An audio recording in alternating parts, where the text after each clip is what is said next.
ஹே மச்சான்ஸ், இன்னைக்கு ஒரு சின்ன கதையோட உங்களை சந்திக்கிறேன். Welcome to the show. ஒரு ஊர்ல 2 பேர். ஒருத்தர் பேரு மிஸ்டர் நெகட்டிவ். அவருக்கு ஒரு குழந்தை பிறக்குது. அந்த மனுஷன் தன் குழந்தைகிட்ட வளர்ற ஒவ்வொரு நாளும் உன்னால முடியாது, உலகம் ரொம்ப கெட்டது, எல்லாமே கஷ்டம்னு நெகட்டிவ் எண்ணங்களையே ஊட்டி வளர்க்குறாரு. அந்த பையன் வளர்ந்து ஆளாகிறப்போ எதை எடுத்தாலும் பயம், சந்தேகம், தயக்கம், வாழ்க்கையில முன்னேறவே முடியல. ஆனா அந்த பையன் மேல என்ன தப்பு இருக்கு? அவன் பிறந்து வளர்ந்த சூழல் முழுக்க இருட்டு. அவனுக்கு பாசிட்டிவ் வெளிச்சம்னா என்னன்னே தெரியல. இன்னொரு பக்கம் மிஸ்டர் பாசிட்டிவ். அவருக்கும் ஒரு குழந்தை. அவர் எப்படின்னா, தன் குழந்தைகிட்ட உன்னால முடியும், வாழ்க்கை ஒரு வரம், தன்னம்பிக்கை தான் பலம், டெக்னாலஜி இருந்தா அதை வச்சு உலகத்தையே மாத்துன்னு பாசிட்டிவ் எனர்ஜியை ஊட்டி வளர்க்குறாரு. அந்த பையன் வளர்ந்து புத்திசாலியா வரான். போன இடத்துல எல்லாம் வெற்றி கிடைக்குது. பல பேர் மனசுல இடம் பிடிக்கிறான். வாழ்க்கைங்கிறது ஒரு காடு மாதிரி.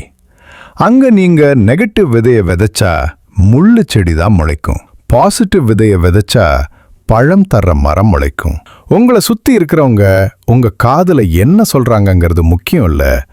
உங்க ஆழ் மனசுல, சப்கான்ஷியஸ் மைண்ட், நீங்க எந்த விதையை விதைக்கிறீங்க அப்படிங்கிறது தான் முக்கியம். நிறைய பேர் கிரிப்டோவை நெகட்டிவ் கண்ணாடியில பார்க்கறாங்க. ஏன்னா அவங்களுக்கு நெகட்டிவ் சூழல் சொல்லி கொடுத்தது அப்படி. ஆனா நாம இந்த தொழில்நுட்பத்தை, டெக்னாலஜி ஒரு காட்ஸ் கிஃப்டா பார்க்கறோம்.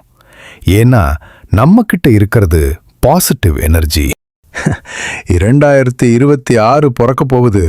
எல்லாரும் புது வருஷத்துல ஜிம்முக்கு போவேன், டயட் இருப்பேன், வழக்கம் போல ஒரு பொய்யான உறுதிமொழிய ரெசல்யூஷன் ரெடி பண்ணி வச்சிருப்பீங்க, எனக்கு தெரியும்.